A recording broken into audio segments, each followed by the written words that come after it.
কি অবস্থা হয়েছে? ও কি কথা বলতে পারে? মানে এই যে দাঁড়িয়েছে, তো ওর এই যে পা দেখছেন যে ফুলে কলা গাছের মতো হয়ে গেছে, পা ফুলেছে, পেট ফুলেছে। তো এখন হইলো আসলে ওর চিকিৎসার জন্য যে 10 লাখ বাকি 9 লাখ টাকা প্রয়োজন, এই 9,000 টাকাও মানে আপাতত ওর বাবার সংগ্রহ করা আসলে সম্ভব না। আপনার বড় মেয়েটারে কিন্তু আমার ছেলে ছাড়া তো আমার আর কেউ নাই। আমরা আমার দিকে একটু আমার ছেলের দিকে দেখি। আমার ছেলে যদি বাঁচে থাকে তো আমার একটা ভরসা আছে, আর আমার ছেলে যদি না থাকে তাহলে আমি কার নিয়ে ভরসা করবো? আসসালামু আলাইকুম। আমি এই মুহূর্তে আছি ইসরাফিলের বাসার সামনে। তো আপনারা দেখতে পাচ্ছেন ইসরাফিলের অবস্থা সেম শিশু ইউসুফের মতো। তো ইসরাফিলের বাসাটা হলো নোয়াখালী জেলা, আর থানা হলো মাইজদি সদর, গ্রামের নাম আন্ডারচর। তো শিশু আসলে ইসরাফিল এত আসলে জন্মের পর থেকে আসলে সমস্যা। তো আপনারা ওর বাবা এবং মার কাছ থেকে জানতে পারবেন যে আসলে ওর কি অবস্থা। তো আপনি তো ওর মা, এর সমস্যাটা এই যে পেট ফুলে গেছে, হাত এই যে চিকুন হয়ে গেছে, হাতের সাথে মাংস নাই, তো এই অবস্থা কতদিন ধরে? এটা যখন মানে বাসন্তী উঠছে আস্তে আস্তে মানে আপনার এই পুরো শরীর আস্তে আস্তে শুকাই দিতেছে, শুকাই যাচ্ছে। আর আপনার যে মানে দিন দিন বাড়তেছে, দিন দিন বাড়তেছে। তো ডক্টরের কাছে নিয়েছিলেন? ডক্টরের কাছে নিয়েছিলাম। ডক্টর কি বলছে? ডক্টরের কাছে যখন আলট্রাসাউন্ড করাইছি, আলট্রাসাউন্ডের মধ্যে ধরা গেছে ওর কিডনির পাশে একটা টিউমার আছে। কিডনির পাশে টিউমার? কিডনির পাশে টিউমার।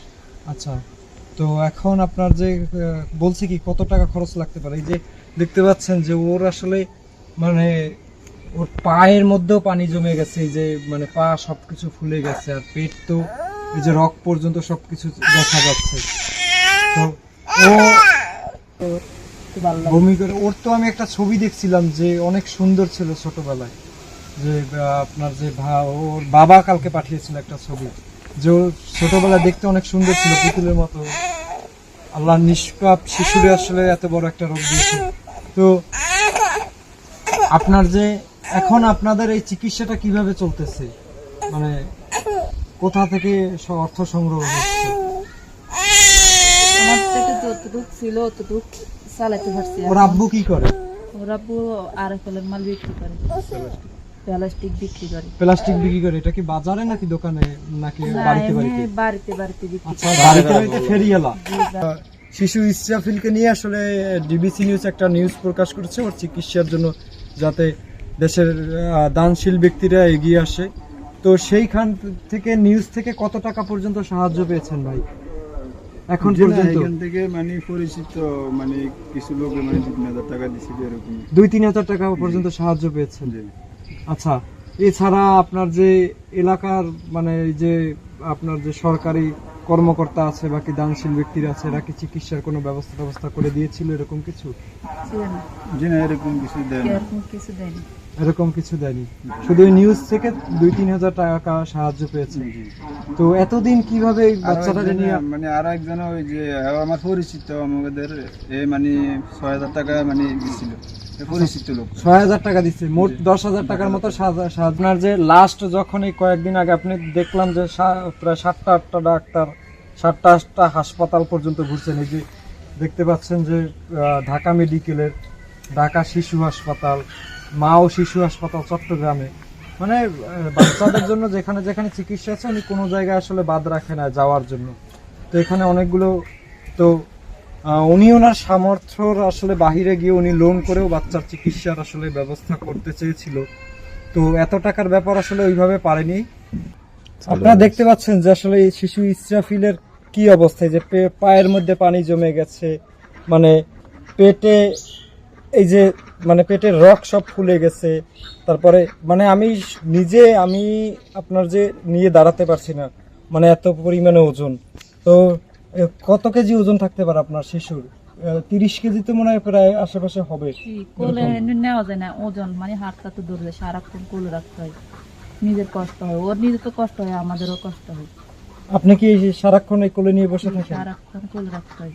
আমি তো জানতে পারলাম আপনার একটা বড় মেয়ে আছে, ও নাকি এখন মানে ওরে মানে সেবা যত্ন করার জন্য নাকি ও স্কুলেও যায় না। হ্যাঁ জি, ওরা পড়ালেখাও করাতে পারে না ওর কারণে। তো এই হলো অবস্থা, দেখতে পাচ্ছেন যে আসলে পেটের রগ পর্যন্ত সব চেনা যাচ্ছে। আর এই যে হাত, আসলে এই অবস্থা হয়ে গেছে যে হাত মানে মাংস নাই, সব হাড্ডি।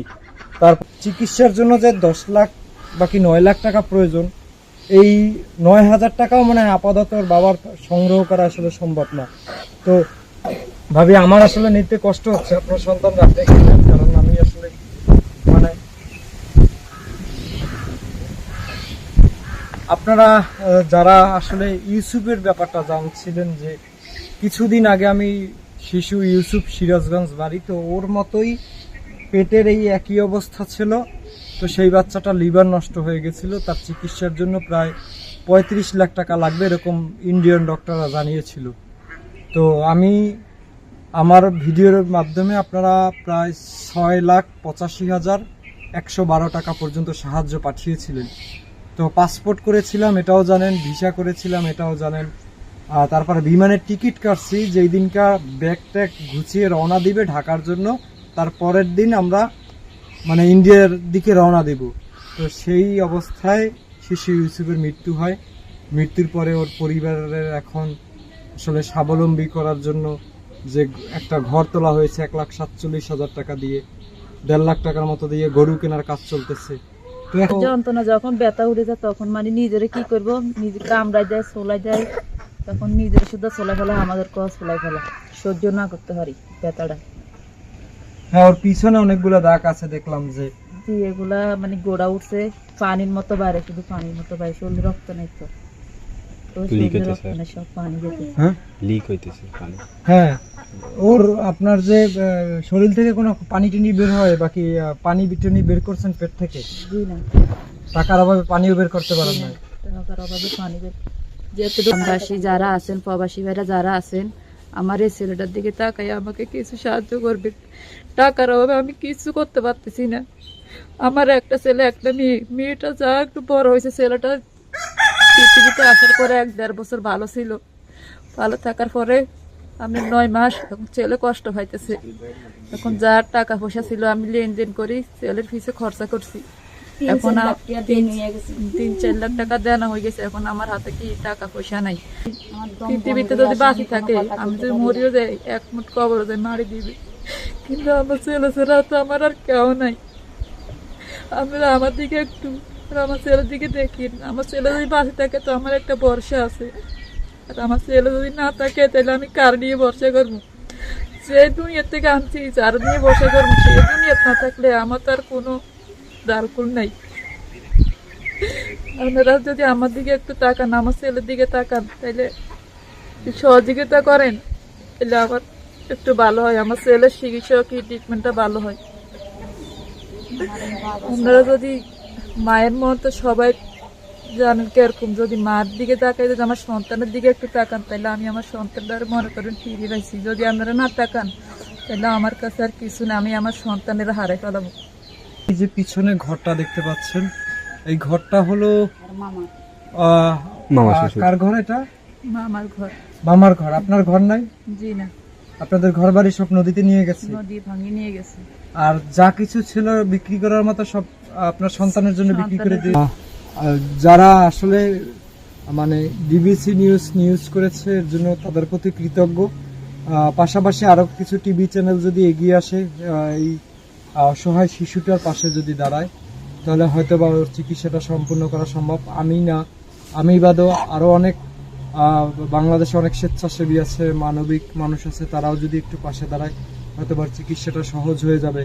যেরকম আপনাদের যদি ছোট্ট আকারে বলি, আপনারা যেই মাধ্যমে আসলে কিছু মানুষ আমাকে চিনেছেন, সব থেকে আমার বড় চিকিৎসা করেছিলাম ঢাকা বিশ্ববিদ্যালয় রাস্তার উপরে যে রিয়াদ নামে একটা ছেলে পড়েছিল, যার চোখ ছিল না, মাথার অর্ধেক ছিল না, পুরো শরীর পোকায় খেয়ে ফেলেছিল। সময় টিভি, অন্যান্য টিভি চ্যানেলে আমার নিউজ দেখেছিলেন। তো সেই যে মানে রিয়াদের চিকিৎসা করেছিলাম আমি, সম্পূর্ণ করেছিলাম, টানা 72 দিন হাসপাতালে ভর্তি ছিল, কঠোর পরিশ্রম ছিল। সে সুস্থ হয়ে গেল, তার পাগল মাকে খুঁজে বের করলাম, তার মায়ের চিকিৎসা করলাম। তো সেই রিয়াদের চিকিৎসার সময়ে নোয়াখালীর স্বেচ্ছাসেবক, তরুণ সমাজ, ছাত্র সমাজ সবাই সবার জায়গা থেকে আসলে সহযোগিতা করেছিল। আমি যখন রিয়াদ যখন করোনা পজিটিভ হয়ে হাসপাতালে ভর্তি থাকা অবস্থায় করোনা হয়েছিল, আমার করোনা হয়েছিল, আমি বক্স নিয়ে টাকা উঠাতে যেতে পারতাম না। যখন নিউজ হয় না, আপনারা তো যখন জানতেন না, তখনই নোয়াখালী থেকে আমি সর্বোচ্চ সহযোগিতাটা পেয়েছিলাম। এইখানের তরুণ সমাজরা মানুষের বাড়িতে বাড়িতে গিয়ে বক্স নিয়ে টাকা উঠিয়েও আমাকে পাঠিয়েছে রিয়াদের জন্য। ওরা যদি আসলে পাশে না থাকতো তাহলে আসলে এই রিয়াদের নিয়ে এত বড় বাংলাদেশের বাহিরে এত বড় গল্প তৈরি হতো না।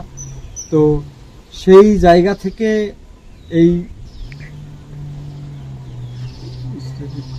ইসরাফিলের যে আসলে এলাকার যে মানুষগুলো আমাকে সহযোগিতা করেছিল, রিয়াদ বলেন, মার্জিয়া বলেন, ইউসুফ বলেন, সবার সময় আসলে সহযোগিতা করেছিল। তো তাদের জায়গা থেকে চেষ্টা করতেছে যে আমার সাথে যোগাযোগ করছে যে ভাই কিছু যদি করা যায় বাচ্চাটার জন্য, ইউসুফের জন্য তো করলেন, ইউসুফকে তো আসলে ওইভাবে আল্লাহ নিয়ে গেল, তোর হাতে হয়তোবা আল্লাহ সময় রেখেছে, প্রাথমিক অবস্থায় আছে। তো আমি বলবো প্রত্যেকের জায়গা থেকে বিগত দিনের মতো যদি কেউ পয়সাও সাহায্য পাঠিয়েছিলেন, ইউসুফের জন্য যেরকম একজন মানুষ আমার ব্যাংক অ্যাকাউন্টে 48,814 টাকা সাহায্য পাঠিয়েছিল, একটাবার ফোনও দেয় নাই। পরবর্তীতে আমি ভিডিও করে আপলোড দিয়েছিলাম যে কোনো এক অপরিচিত মানুষ 48,814 টাকা সাহায্য পাঠিয়েছে, আমি পেয়েছি, আমার কাছে এসে পৌঁছাইছে। কারণ কে পাঠিয়েছে আমি জানি না, সে ফোন কল করে নাই। তো তারপরে সেই আপু আবার আমাকে ফোন করেছিল যে আপনি ইউসুফকে নিয়ে ইন্ডিয়াতে যান, আমি আরো 1 লাখ টাকা আপনাকে দিব। তো এভাবে অনেক মানুষ আসলে যোগাযোগ করেছিল ইউসুফের জন্য। তো সেই মানুষগুলো যদি এই ইসরাফিলের জন্য যদি একটু এগিয়ে আসেন, একটু মানবিক জায়গা থেকে একটু যদি আবার সাহায্যের হাত বাড়িয়ে দেন, তাহলে এই শিশুটার চিকিৎসা করানো সম্ভব।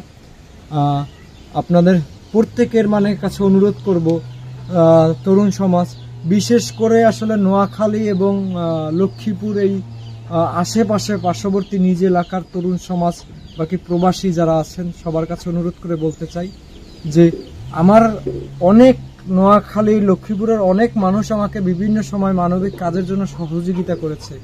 এখন আপনার এলাকার সন্তানের জন্য আপনারা যদি কিছু সম্ভব হয় কিছু করেন, কারণ এই আপনাদের এলাকার সন্তান আসলে এমন অবস্থায়, অসহায় অবস্থায় আছে, আপনারা হয়তোবা জানেন না। তো আমি আমার জায়গা থেকে এটা আপনাদের জানানোর জন্য এসেছি যে আপনারা যদি জানেন তাহলে আমার ধারণা যে আপনারাও আপনাদের জায়গা থেকে এগিয়ে আসবেন। সবার সাহায্যে, সবার দানে এই ইসরাফিলের চিকিৎসা হবে, সে আবার নতুন করে তার মায়ের কোলে সুস্থ জীবনে ফিরে আসবে, 8-10টা শিশুর মতো আসলে খেলাধুলা করবে, 8-10টা শিশুর মতো স্কুলে যাবে, এই কামনাই করি।